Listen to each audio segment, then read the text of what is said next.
પોરબંદરના 1036માં સ્થાપના દિવસ નિમિત્તે હું પોરબંદરની જનતાને મારી શુભકામનાઓ પાઠવું છું અને પ્રાર્થના કરું છું કે પોરબંદરની જનતા છે એ દરેક ક્ષેત્રમાં પ્રગતિ કરે, પોતાનો અદ્ભુત વારસો છે એ જાળવી રાખીને પોરબંદરને વિશ્વના નકશામાં પ્રસ્થાપિત કરવાનું આપણા યશસ્વી પ્રધાનમંત્રી શ્રી નરેન્દ્રભાઈ મોદી અને રાજ્ય સરકારના મૃદુ અને મક્કમ મુખ્યમંત્રી ભૂપેન્દ્રભાઈ પટેલે જે નિર્ધાર કરેલો છે એમાં સૌ આ યજ્ઞની અંદર આહુતિ પણ આપે.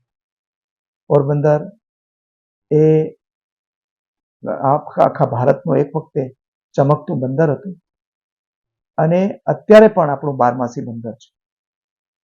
પોરબંદરની જનતા પોરબંદરને આગળ લઈ જવા માટે મક્કમતાથી નિર્ધાર કરીને બેઠી છે. ત્યારે પોરબંદર છે એ ટુરિસ્ટના નકશામાં, પ્રવાસનના નકશાની અંદર એનું વિશ્વમાં સ્થાન પામે. પોરબંદર મહાત્મા ગાંધીની જન્મભૂમિ છે. એ જન્મભૂમિ પરિસરનો વિકાસ થાય, સુદામા મંદિર સહિતના 11 મંદિરોનો વિકાસ થાય. પોરબંદરની અંદર મૂળ દ્વારકા વિસાવાડાથી હર્ષદ માતાજીના મંદિર સુધી એક ભારતનો સૌથી મોટો બીચ બને.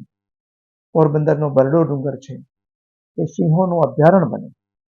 પોરબંદરની અંદર સ્કલ્પચર ગાર્ડન, સાંસ્કૃતિક વન, પક્ષી અભયારણ્ય સહિતના અનેક પ્રવાસન સ્થળોનો વિકાસ થાય. એ માટે રાજ્ય સરકારે આયોજન કરેલું છે.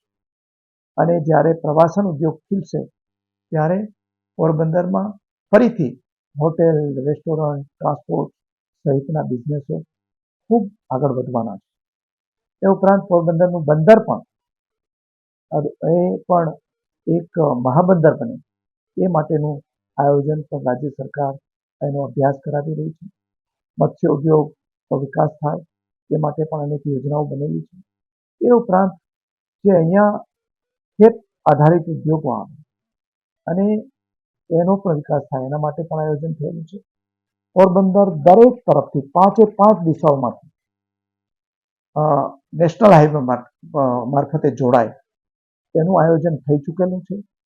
પોરબંદર એક્સપ્રેસ વે મારફતે રાજકોટ અને અમદાવાદને જોડવાનું છે.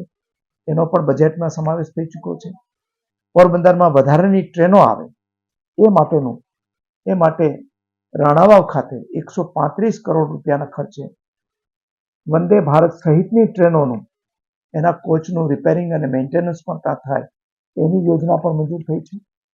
એ ઉપરાંત પોરબંદરની અંદર અહીંયા જે ગ્રામ્ય વિસ્તાર છે એ પ્રધાનમંત્રી ગ્રામ સડક યોજના મારફતે દરેકના એક ગામથી બીજા ગામે જોડવાના અનેક રસ્તાઓ બને એનું પણ આયોજન થયું છે. પોરબંદરની અંદર શૈક્ષણિક વ્યવસ્થાઓ ઉત્તમ બને, પોરબંદરની અંદર સારા વાંચનાલયો બને, પોરબંદરમાં રમતગમતનો વિકાસ ખૂબ સારો થાય, પોરબંદર દેશનું એક સ્વચ્છ નગર બને એ માટે પોરબંદરની જનતા પણ આ યજ્ઞની અંદર સૌ આહુતિ આપે એવી વિનંતી કરું છું અને શુભકામનાઓ પણ પાઠવું છું.